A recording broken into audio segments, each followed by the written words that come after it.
My name is Lynette and welcome back to my channel. So today I am starting a very new series on a very different topic. I'm really passionate about holistic health. When I think of holistic health, the four things that come to mind are body, mind, soul, and spirit.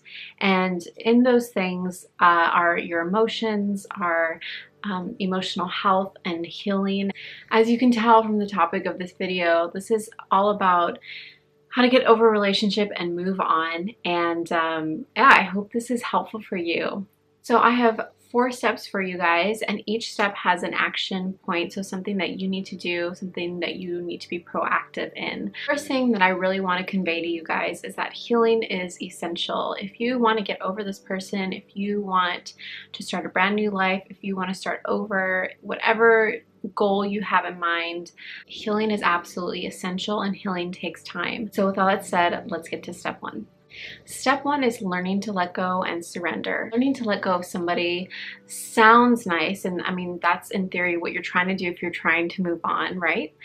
But in learning to let go of someone, you actually have to be proactive with it. After the relationship is kind of dead and over with, or at least you want it to be, your significant other, whoever they were, your ex, tends to try to like come back. I've had this happen to me a couple times where they kind of reach out and still want to be really close friends and still want to kind of just like go back as if nothing ever happened. And at least for me, that's really confusing because it leaves everything kind of muddied. You know, there's no really clear cut or like a clean cut. We're not dating and we're not together, but we're still kind of acting like it. And so there's still like these emotional attachments, even if they're unsaid, even if you guys are saying you're not together. So you really have to create space, create distance between that person. That's super important. Just draw the line and create distance. Something I've done when I've gone through breakups, and this has been very cathartic for me, is actually write letters to that person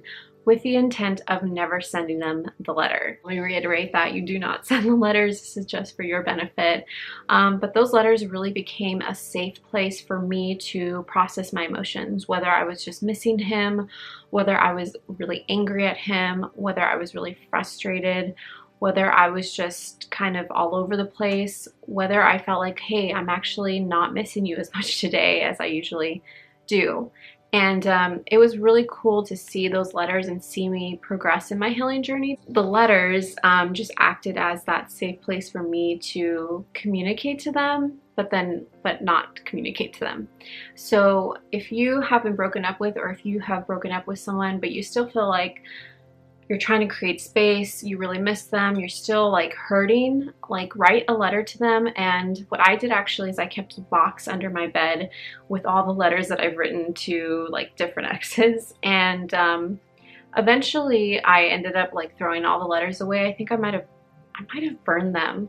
But there came a point in time where I knew in my healing journey that when I read those letters, they had no like hold over me. I didn't feel the grief, the sadness. I didn't miss that person anymore. I was just over it. So it was really good to be able to read those letters like one last time, and then just to be able to let it go. And that's part of the surrendering process. The second thing is learning to forgive. When I used to think of forgiveness, I used to think like forgiveness was just saying that everything that they did was okay, that it wasn't actually wrong. And let me be clear, that is absolutely not what forgiveness is. I had to kind of take a step back and really evaluate and figure out, what is forgiveness exactly? Forgiveness is not a get out of jail free card. If you guys ever played Monopoly, you know what I'm talking about. And forgiveness is not allowing someone to continue to hurt you, especially and particularly if you are in an abusive relationship where you have these cycles that you're stuck in. For instance, guy verbally like abuses you, calls you names, then he like says, oh, I'm so sorry, it'll never happen again. Perhaps he doesn't apologize at all, but he just like does something to kind of show that he's sorry. And then, you know, you think, oh, it's never going to happen again. And then it happens. And it's just this cycle that you're stuck in. And your thinking maybe is, well, I forgave him. And maybe he said he's never going to do it again. So I'm just going to continue being with this person. And that is actually not forgiveness. Forgiveness is actually recognizing what the person did wrong to you acknowledging that it hurt you, and then releasing the power that that person has over you. So forgiveness is actually for your benefit. It is for your healing. It's so that you don't remain captive to whatever emotions, whether you're angry or frustrated, upset, disappointed, whether this person created maybe trust issues in you because they cheated on you and now you don't feel like you can trust anyone. Forgiveness is actually learning to relinquish all of those things, learning to let go of all those things, learning to not let that person have power over you anymore. In order to forgive, you have to identify what needs forgiving. So once again, in those letters that you're writing to this person, if there are some things that they did that were absolutely terrible, that if they really just kind of destroyed you, then write it out in those letters. Like I said, let those letters be a safe place where you can just be as raw as you need to be. Forgiveness, I found, is also a choice, and I have found that it's a choice you have to keep making. So I know that in times when I've been really hurt, I would say, like, I forgive them, and then maybe a few days later I was so angry and so hurt and so mad at what this person had done to me.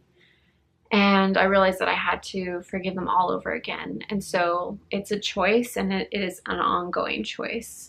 Now, something that you can do to practice forgiveness is just saying, whenever those feelings of anger and frustration and sadness, whatever it is that you're feeling, hopelessness, despair, come over you, you can practice by saying, I forgive you. Even if you don't feel like it, even if it's like, I actually don't know if I really forgive them, whatever you're feeling, just say, I forgive you, and let that become your mantra. Let that become what becomes your truth. Step number 3 is to surround yourself with supportive family and friends and community. So I know that the few times that I've either broken up with people or they've broken up with me, I was pretty devastated, and it was really hard for me to reach out to people. However, I found that finding good friends, good family, good community, people that are going to be there for you, who are going to listen to you, who maybe are going to cry with you when you need to cry, or maybe they're just going to make you laugh and you guys are going to do fun things together. Whatever it is that you need from your friends and family, take whatever emotional energy you can muster and reach out to people. And my hope is that you have friends and family who will reach out to you. But even if they don't, reach out to people. Say, hey, like, let's hang out. Let's go get coffee. Like, whatever it is that you like to do for fun, put out an invitation. And if somebody is unavailable, don't take it personally. It's okay. Reach out again. Try to reschedule. The point that I'm trying to get to is that as you surround yourself with family and friends, it's really important not to isolate yourself. I know for me, when I've been isolated, that's when I tend to be extremely lonely. I despair. I become depressed. So community, friends, family, people, and relationships are so important, even if you're going through a hard time. And it's okay to take time away from people while you're healing and while you're grieving your breakup, but also it's important to reach out and spend time with people. So you kind of maybe just need to find that balance. And I think if you know yourself well enough, you'll kind of be able to gauge, like, I really need to be around people right now, or I need to be alone right now. Surrounding yourself with friends and family is part of that healing process. At the end of it all, I suggest reflection. I think it's really important to reflect in a relationship because there might be things about it that you realized, I never want to make that mistake again. I never want to be in a relationship that looks like that again. Or maybe there were even things that you really appreciated about your relationship. I know for me, one of my relationships was filled with a lot of laughter. He could make me laugh a lot, and that actually became really important to me when I was dating my husband.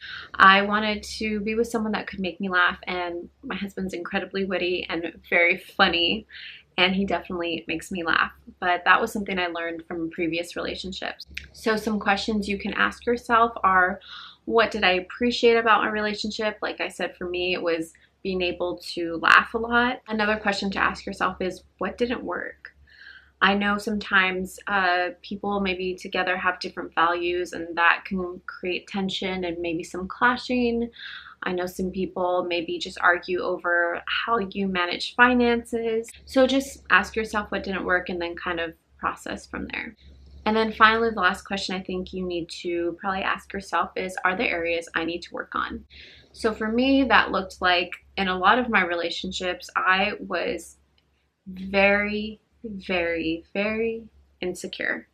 And I functioned out of that insecurity, and it was kind of a disaster. I felt so insecure about myself. And out of that insecurity, I was looking to that person to make me feel better about myself. The only person that should be making you feel good about yourself is you. And if you're not at that place yet, it's okay. It took me years to work through my insecurities, and I'm actually going to be doing a video on that in this series, how I built my confidence and how I overcame my insecurities. And I'm going to just be really raw with you guys in that video. So be on the lookout for that. So those are my 4 steps of how to get over heartbreak and move on. These are not quick, easy steps. This is really for you to work through your healing journey. Now, obviously, there are more steps and more things than you can do than what I suggested in this video. And I encourage whatever it is that you need to do, whatever is cathartic for you, and it's healthy, it's not harming yourself or anybody else, then I fully encourage it. Let me know some things that you guys have done to help you get over a relationship. I'd love to hear that in the comments. And you don't have to go like into extreme detail if you don't want to, because I know this is like a social platform and other people will be reading it, but if you feel comfortable sharing, I would love to hear.